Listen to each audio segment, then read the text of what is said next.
अस्सलाम वालेकुम।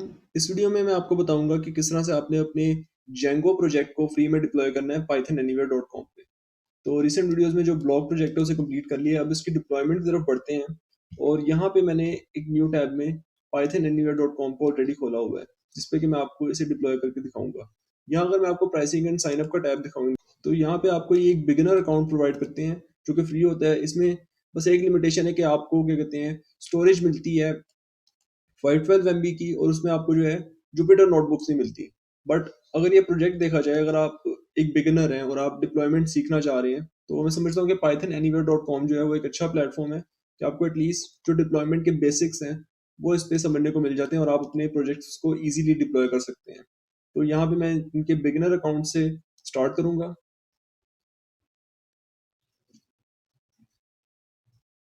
उसके बाद यहाँ पे आपने जो है इन फील्ड्स को फिल करके रजिस्टर कर लेना है। तो यहाँ पे मैं अपना यूजर नेम लिख दूंगा।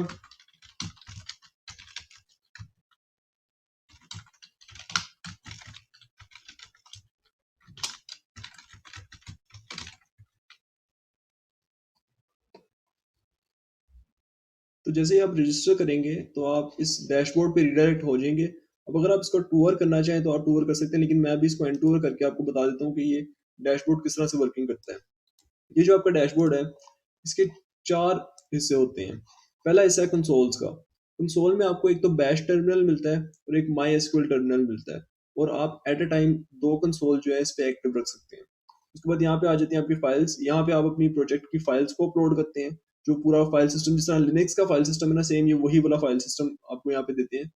उसके अलावा नोटबुक्स जो है वो इनेबल्ड नहीं होती फ्री अकाउंट्स में, बट इसकी जरूरत भी नहीं है कि आपको क्या कहते हैं सर्वर पे नोटबुक चाहिए हो। उसके बगैर भी काम आराम से चल जाता है। उसके अलावा यहाँ पे आपको आ जाती हैं आपकी वेब एप्लीकेशंस। जो आप वेब एप्लीकेशन इस पे डिप्लॉय करते हैं, उन सारों की WSGI फाइल, सर्वर कॉन्फ़िगरेशन सारी यहाँ पे मैनेज होती है। तो यहाँ पे अभी मुझे एक वार्निंग शो हो रही है कि मैंने अपना ईमेल जो है वो वेरीफाई नहीं किया, तो मैं अपने ईमेल को भी वेरीफाई कर लूंगा। यहाँ मुझे वेरिफिकेशन लिंक जो है आ गया पाइथन एनीवेयर डॉट कॉम से, और इस लिंक पे क्लिक करके मैं इसे वेरीफाई कर दूंगा। ओके, तो मेरा ईमेल जो है वो वेरीफाई हो गया। अब इसकी डिप्लॉयमेंट करते हैं। डिप्लॉयमेंट करने के लिए मैं आ जाऊंगा यहाँ अपने डैशबोर्ड में, और यहाँ पे मुझे अपने प्रोजेक्ट को अपलोड करना है। प्रोजेक्ट को अपलोड इस तरह से करना है कि एक ही फाइल में पूरा प्रोजेक्ट अपलोड हो जाए। अब यहाँ पे अगर मैं आपको अपना प्रोजेक्ट दिखाऊं तो ये मेरा प्रोजेक्ट पड़ा हुआ है, ठीक है। और ये पूरा फ़ोल्डर है। फ़ोल्डर एक ही दफ़ा में इस पे अपलोड नहीं हो सकता। आपको या तो एक-एक करके फ़ाइलों को अपलोड करना पड़ता है, या फिर जो है आपको एक ज़िप फ़ाइल बना के इसे अपलोड करना होता है। तो यहाँ पे मैं इसकी आपको ज़िप फ़ाइल बना सिखा देता हूँ कि आपने इसकी ज़िप फ़ाइल कैसे बनानी है। लेकिन उससे भी पहले एक काम करते हैं कि वर्चुअल एनवायरनमेंट से जो भी packages through out this course मैंने यूज़ किए हैं, उन्हें मैं एक रिक्वायरमेंट्स डॉट टीएक्सटी फ़ाइल में अपने पास रख लेता हूँ, ताकि जब मैं इसको डिप्लॉय करूँ और इसके पैकेजेज़ जो है कॉन्फ़िगर करूँ, तो मुझे जो है उसमें आसानी हो जाए। उसके लिए मैं क्या करूँगा कि शिफ्ट और राइट क्लिक से यहाँ पे पावरशेल को ओपन करूँगा। उसके बाद मैं अपने वर्चुअल एनवायरनमेंट में जाने के लिए cd virt स्लैश स्क्रिप्ट्स, और स्क्रिप्ट्स में मुझे जो है activate dot P S one को एक्टिव करना है। तो यहाँ पे मैं लिख दूंगा activate dot P S one, और उसके बाद मुझे वापस जाना है वर्चुअल एनवायरनमेंट में, और वर्चुअल एनवायरनमेंट से मुझे वापस जाना है अपने प्रोजेक्ट के फोल्डर में। ठीक है, तो मैं वापस अपने प्रोजेक्ट के फोल्डर में आ गया हूँ, और मेरा जो वर्चुअल एनवायरनमेंट है वो ऑन हो गया। अच्छा, अगर आपने वर्चुअल एनवायरनमेंट नहीं कॉन्फ़िगर किया हुआ तो दैट्स फाइन, आप उसके बगैर भी जो है इसको डिप्लॉय कर सकते हैं। मैंने जो कि इस कोर्स में सिखाया हुआ है कि किस तरह से आपने वर्चुअल एनवायरनमेंट को सेटअप करना है, किस तरह से इसको यूज करना है, इसके फायदे क्या क्या होते हैं। तो मैं इस वजह से इसको जो है क्या कहते हैं कॉन्फ़िगर कर रहा हूँ। तो यहाँ पे मैं अब एक कमांड लिखूंगा पिप फ्रीज, और एरो के बाद लिख दूंगा रिक्वायरमेंट्स डॉट टीएक्सटी।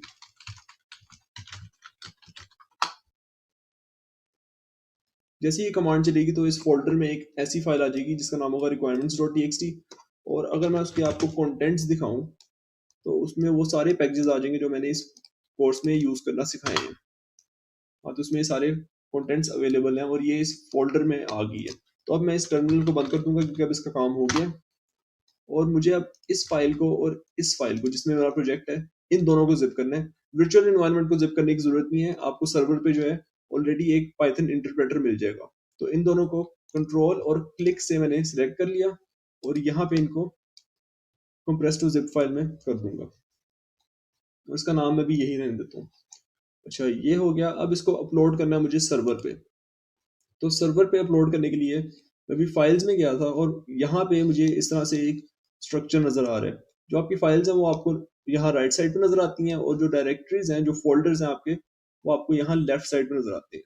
तो यहाँ पे मैं अपलोड अ फाइल पे क्लिक करूंगा, और यहाँ पे ये जो जिप फाइल है मेरे प्रोजेक्ट की, जिसमें मेरी रिक्वायरमेंट्स डॉट टी और मेरा प्रोजेक्ट पड़ा हुआ है, इसको मैं ओपन कर लूंगा। और ये थोड़ा टाइम लेता है अपलोड होने में, लेकिन आपने इसको जो है टाइम देना है, और थोड़ी देर बाद जो है ये अपलोड कर देगा, जस्ट इन फ्यू मिनट्स।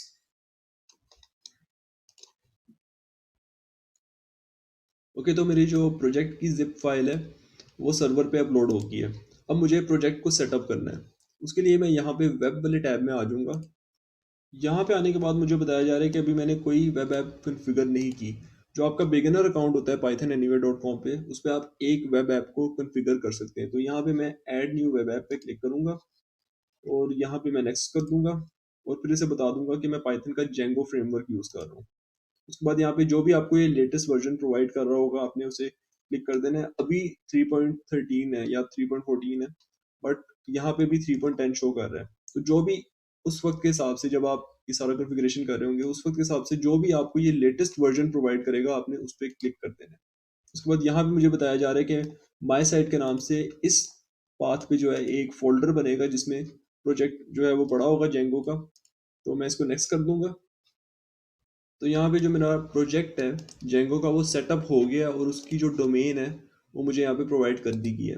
अभी अगर मैं आपको इसको दिखाऊं, तो यहाँ पे बिल्कुल जो सिंपल वाला प्रोजेक्ट होता है ना जेंगो का, वो मुझे शो हो जाएगा।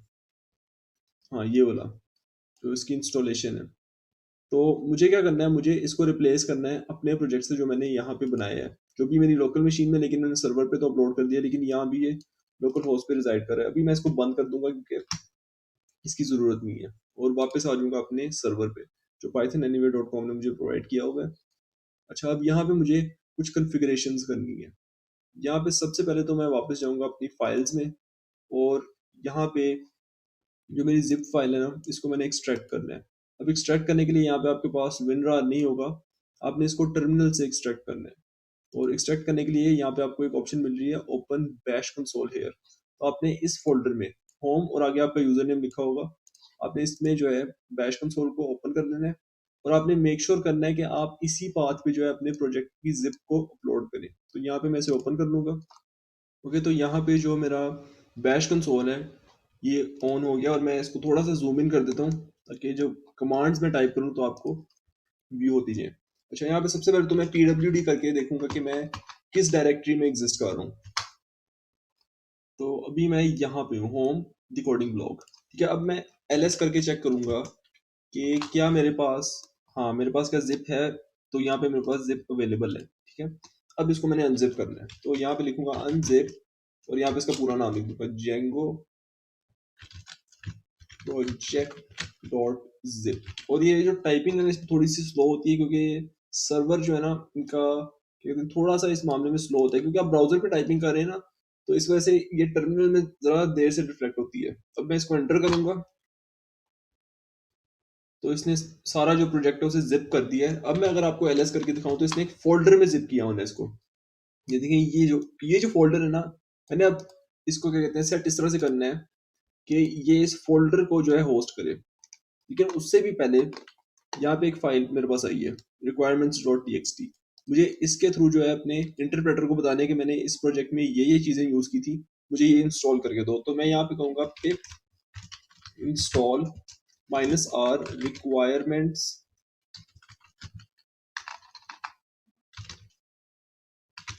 .txt।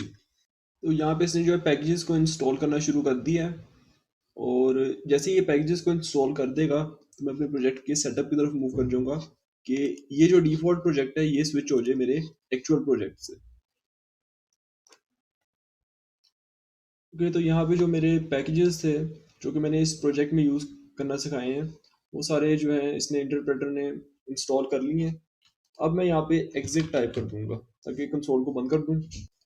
और कंसोल को क्लोज करने के बाद एक तो मैं इसका जो साइज है उसे रीसेट कर दूं, उसके बाद यहाँ मैं वापस आ जाऊंगा वेब में। वेब में आने के बाद यहाँ पे जो मेरी भी कॉन्फ़िगरेशंस हैं मैं उसमें आ जाऊंगा, और ये जो आपको कोड में एक सेक्शन मिल रहा है ना WSGI कॉन्फ़िगरेशन फाइल का, आपने यहाँ पे क्लिक कर देना है। अच्छा, इस फाइल में आने के बाद आपने लाइन नंबर 12 पे आ जाना है, जहाँ पे आपके प्रोजेक्ट का होम बताया जा रहा है। अभी के लिए ये माई साइट वाले फोल्डर को पॉइंट कर रहा है, लेकिन मैं चाहता हूँ कि ये मेरे प्रोजेक्ट को पॉइंट करे, तो यहाँ पे मैं अपने प्रोजेक्ट का जो है फोल्डर नेम लिखूंगा जो सर्वर पे है। अगर मैं आपको सर्वर पे इसका नाम दिखाऊं, सर्वर पे इसका नाम देखने के लिए मैं आ जाऊंगा फाइल्स में, और फाइल्स में ये जो मेरा प्रोजेक्ट है ना, इसका मुझे वहां पे नाम जो है लिखना है जेंगो प्रोजेक्ट। तो यहाँ पे मैं लिख दूंगा जेंगो प्रोजेक्ट, और इसी को कॉपी करके एक और जगह पेस्ट करना है, यहाँ लाइन नंबर 17 में, ठीक है, ताकि आपके प्रोजेक्ट की जो सेटिंग्स फाइल है वो भी इसको मिल जाए। तो यहाँ पे मैं इसे पेस्ट कर दूंगा। ओके, तो अब जो है मैं इसको कंट्रोल एस से सेव कर दूंगा। सेव करने के बाद मैं यहाँ आ जाऊंगा अपने वेब वाले टैब में, और यहाँ पे एक दफ़ा इसे रीलोड करूंगा, लेकिन रीलोड करते ही जो है एकदम से मेरी ऐप अपेयर नहीं होगी। अभी कुछ एरर्स आएंगे जिनको हम लोग भी एड्रेस करते हैं कि किस तरह से आपने उन एरर्स को रिजॉल्व करना है। ओके, तो यहाँ पे इसने रीलोड कर दिया, अब ये मेरे प्रोजेक्ट पे पॉइंट कर रहा है। अब अगर मैं इस टैब में जाऊं और इसे रिफ्रेश करूं,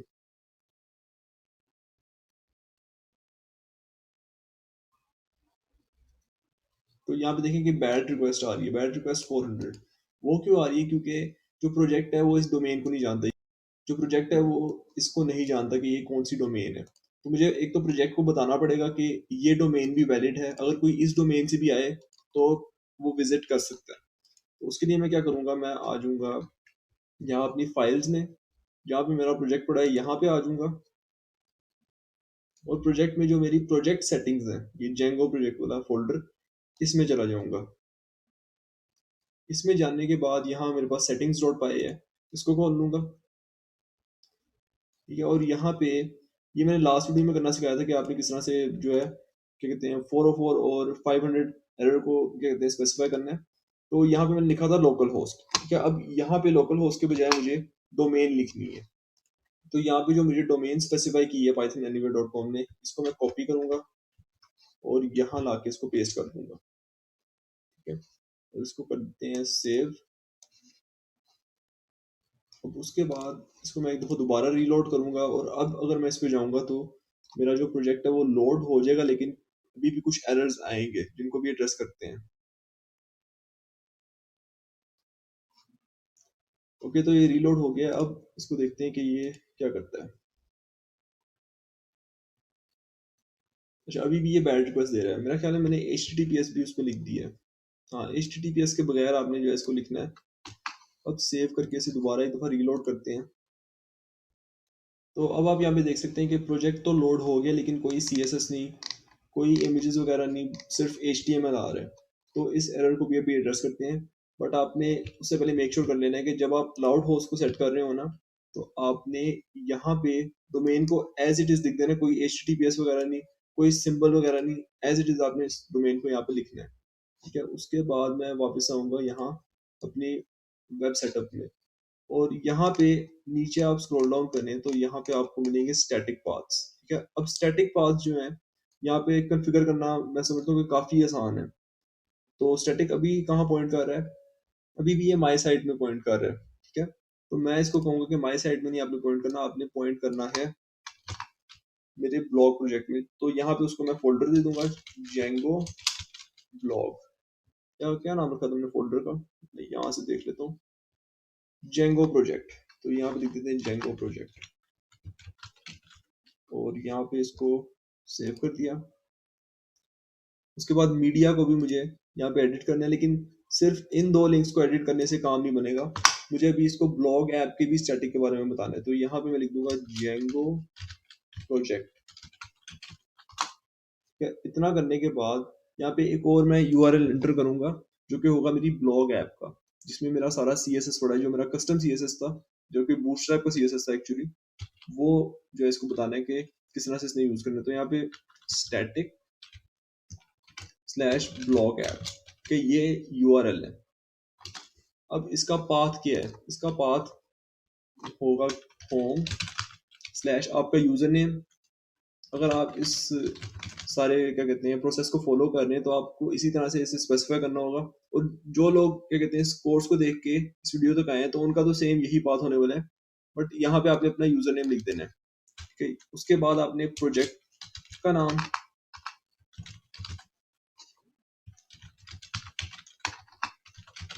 उसके बाद इसमें जिस एप्लीकेशन का आप स्टैटिक सेट करना चाह रहे हैं उस एप्लीकेशन का नाम, ब्लॉग ऐप स्लैश स्टैटिक और इसके अंदर ब्लॉग ऐप। ठीक है, इसी तरह से मैंने इसकी हायरार्की रखी थी। अगर मैं आपको वीएस कोड में दिखाऊं तो ये इसी तरह से है, ब्लॉग ऐप के अंदर स्टैटिक, स्टैटिक के अंदर ब्लॉग ऐप।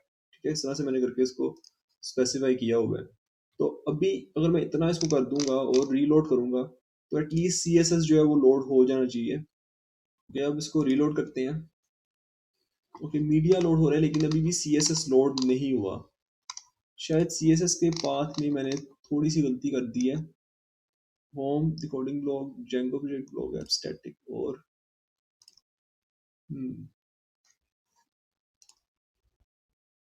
अच्छा, तो यहाँ पे जो मैंने पाथ दिया उसमें मैंने थोड़ी सी गलती कर दी है कि यहाँ पे जो यूजर नेम है ना, मैंने उसको सही तरह से स्पेसिफाई नहीं किया।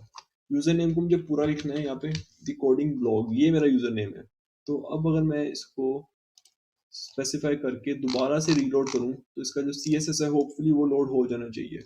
और यहाँ पे आके मैं इसको रीलोड कर लेता हूँ। हाँ, तो अब CSS भी लोड हो गया है लेकिन अभी काम पूरा नहीं हुआ। अच्छा, अगर आपको ये पाथ की समझ नहीं है कि आपने पाथ किस तरह से इसका सेट करना है, पाथ के लिए मैं आपको एक और बात बताता हूँ कि आप ये कर सकते हैं कि फाइल्स वाला जो टैब है उसे न्यू टैब में ओपन करें।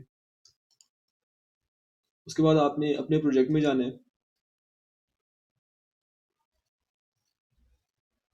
प्रोजेक्ट में जाने के बाद जिस ऐप का आपने स्टैटिक सेट करना है उस ऐप में आपने चले जाना है और फिर उसके स्टैटिक फोल्डर में चले जाना है। और फिर अगर आपने इस तरह से जिस तरह मैंने बताया हुआ कॉन्फ़िगरेशन उसी तरह की हुई है तो उस फोल्डर के अंदर भी आपने चले जाना है। और जब आपको ये CSS IMG.js ये वाले फोल्डर्स नजर आए तो आपने ये वाला पाथ कॉपी कर देना। ठीक है, इस पाथ को कॉपी करके आपने यहाँ पे पेस्ट कर देना है और बता देना है कि ये किसका स्टैटिक है। ठीक है, तो इस तरह से आपने इसको कॉन्फ़िगर करना है। लेकिन अभी काम पूरा नहीं हुआ, अभी भी स्टैटिक फाइल से रिलेटेड ये थोड़ा सा एरर देगा। अभी वेबसाइट पूरी तरह से लोड हो जाए फिर मैं आपको दिखाता हूँ, बल्कि लॉग इन करके देखते हैं कि इसमें क्या क्या एरर्स आएंगे। अच्छा, अब जैसे ही मैंने लॉग इन किया है आपको यहाँ पे दिखाता हूँ कि अभी CK एडिटर भी एरर देगा। CK एडिटर सही तरह से लोड नहीं हो पाएगा। हाँ, यहाँ पे इसने एरर दे दिया। और जो एडमिन पैनल है वहां पे भी एरर आएगा, स्लैश एडमिन।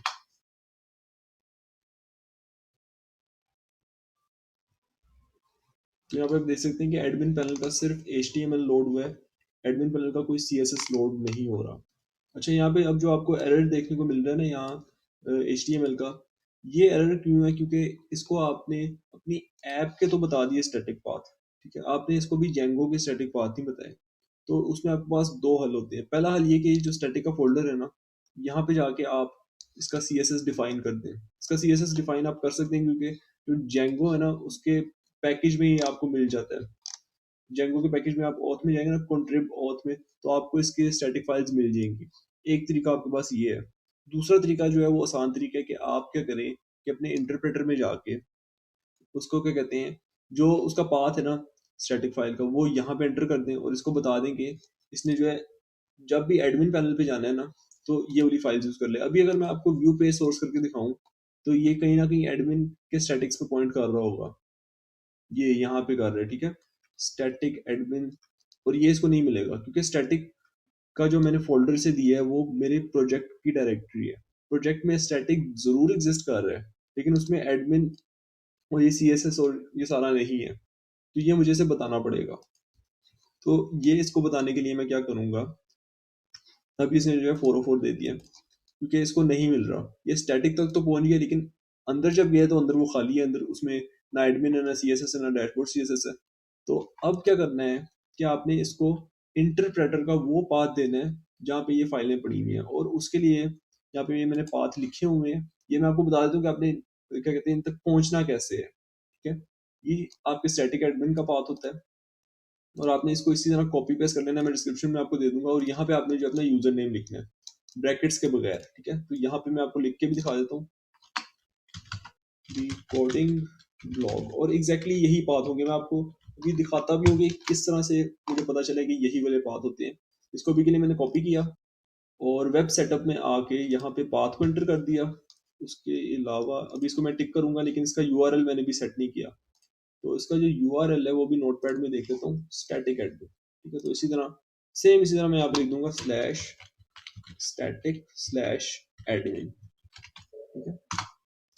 इसको एंटर कर दिया। अब यहाँ पे, बल्कि रीलोड करने से पहले मैं सीके एडिटर को भी सेट कर देता हूँ।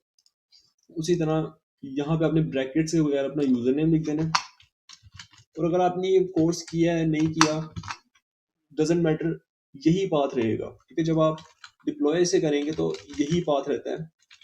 तो यहाँ पे इसको मैं कॉपी करूंगा और यहाँ पे इसको एंटर पाथ करके टिक कर दिया। उसके बाद इसका यूआरएल भी मैं फाइल से देख लेता हूँ और इसको कॉपी कर लिया और यूआरएल को यहाँ पे पेस्ट कर दिया, इसको सेव कर दिया। अब मैं इसकी लॉजिक भी आपको समझाता हूँ कि ये पाथ मुझे किस तरह से पता चले हैं। अभी के लिए मैं रीलोड करके देखता हूँ कि ये सही तरह से अप्लाई भी हुए हैं कि नहीं। ओके, तो रीलोड कर लिया। अब मैं वापस आ जाऊंगा अपने एडमिन पैनल में, इसको रिफ्रेश करते हैं तो देखेंगे अब CSS सारा लोड हो रहा है। अब बारी आ गई कि ये मुझे बात किस तरह से पता चले। और अगर आप कोई और पैकेज यूज करें, जैसे मैंने एक CK एडिटर 5 का यहाँ पे पैकेज यूज करना सिखाया हुआ है, तो अगर आप कोई और इस तरह का पैकेज यूज करें जिसका कोई ना कोई CSS है, कोई जावा स्क्रिप्ट है, तो आपने उसको किस तरह से एक्सट्रैक्ट करना है। सिंपली आपने करना कुछ नहीं, आपने आ जाना है अपनी फाइल्स में। फाइल्स जो है ये आपकी सर्वर वाली, ठीक है। यहाँ से आपने होम पे आ जाना है, बिल्कुल होम पाथ पे, ठीक है। होम पे आके यूजर नेम पे क्लिक करना है। अच्छा, जब आप इस पाथ पे आ जाए, आपको यहाँ डायरेक्टरीज में एक फोल्डर मिलेगा डॉट लोकल का, ठीक है। ये एक हिडन फोल्डर होता है। टर्मिनल में आपको ls करके नहीं शो होता, ls-a करके आपको ये देखना पड़ता है। बट यहाँ पे आपको शो हो रहा है क्योंकि वेब का जो है सारा इंटरफेस है ना, तो यहाँ पे आपको शो हो रहा है। आप इस डॉट लोकल के अंदर चले हैं। उसके बाद यहाँ पे जो lib वाला फोल्डर है, लाइब्रेरीज वाला, इसके अंदर आपने जाना है। अच्छा, अब इस फोल्डर में ये जो लाइब्रेरी वाला फोल्डर है, इसमें आपका इंटरप्रेटर पड़ा हुआ है, आपने इसके अंदर चले जाना है। और यहाँ साइड पैकेजेस में आपके सारे जो पाइथन के मॉड्यूल्स हैं, पाइथन की लाइब्रेरीज हैं, वो यहाँ पे पड़ी होती हैं। साइड पैकेजेस में चले जाना है, ठीक है। अब यहाँ पे जैसे मुझे क्या कहते हैं, एडमिन पैनल का CSS चाहिए था, मैं जेंगो में चले जाऊंगा, ठीक है। अब कॉन्ट्रिब में जो है इसका ऑथ होता है, तो यहाँ पे, बल्कि यहाँ एडमिन में चलते हैं, ठीक है। एडमिन में कहते हैं, ऑथ में तो इसके वो सारे यूजर मॉडल होते हैं ना। हाँ, अब यहाँ पे ये स्टैटिक पड़ा हुआ है, ठीक है। तो यहाँ पे मैं स्टैटिक में चला जाऊंगा और एडमिन में चला जाऊंगा। जब यहाँ पे जो 3 फोल्डर है, CSS IMG JS, ये तीनों फोल्डर अब मुझे यहाँ पे एक्सेसिबल है, ठीक है। इस पाथ को आप कॉपी करें और पेस्ट कर दें, ठीक है। इस तरह से आपने इसको पता चलाना है। अगर किसी और पैकेज का आपने पता लगाना है तो वापस साइड पैकेजेस में आ जाएंगे। और अभी के लिए मैं सिर्फ CK एडिटर 5 के थ्रू आपको दिखा देता हूँ कि किस तरह आपने करना है। CK एडिटर 5 के अंदर चले जाना है और यहाँ पे आपको स्टैटिक का फोल्डर मिल गया। इसके अंदर जाके यहाँ पे ये जो, जब आपको फोल्डर नजर आना शुरू हो जाए DIST SRC, तो आपने तब जाके इसको कॉपी कर लेना, ठीक है। इस तरह करके आपने कॉपी करके और उसी तरह अपने वेब सेटअप में आके पेस्ट कर देना है।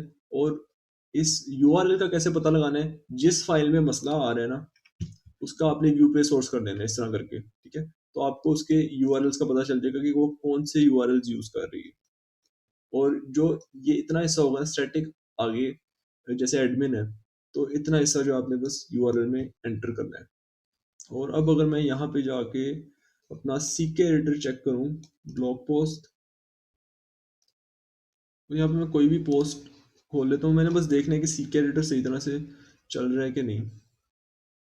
तो यहाँ पे आप देख सकते हैं कि जो CK एडिटर है वो यहाँ पे वर्किंग में है। और अब इसको देख लेते हैं कि फॉर्म में भी काम कर रहा है कि नहीं। तो यहाँ पे मैं आ जाऊँगा अपने एड पोस्ट वाले पेज पे,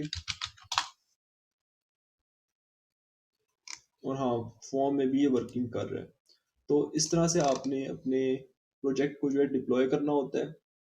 और जब आप डिप्लॉय करते हैं ना, एक मैंने सेटिंग नहीं बताई जो मैंने लास्ट वीडियो में बताई थी, इससे पिछली वाली जो वीडियो है उसमें मैंने बताई थी कि आपने जो डीबग है उसको फॉल्स कर देना है।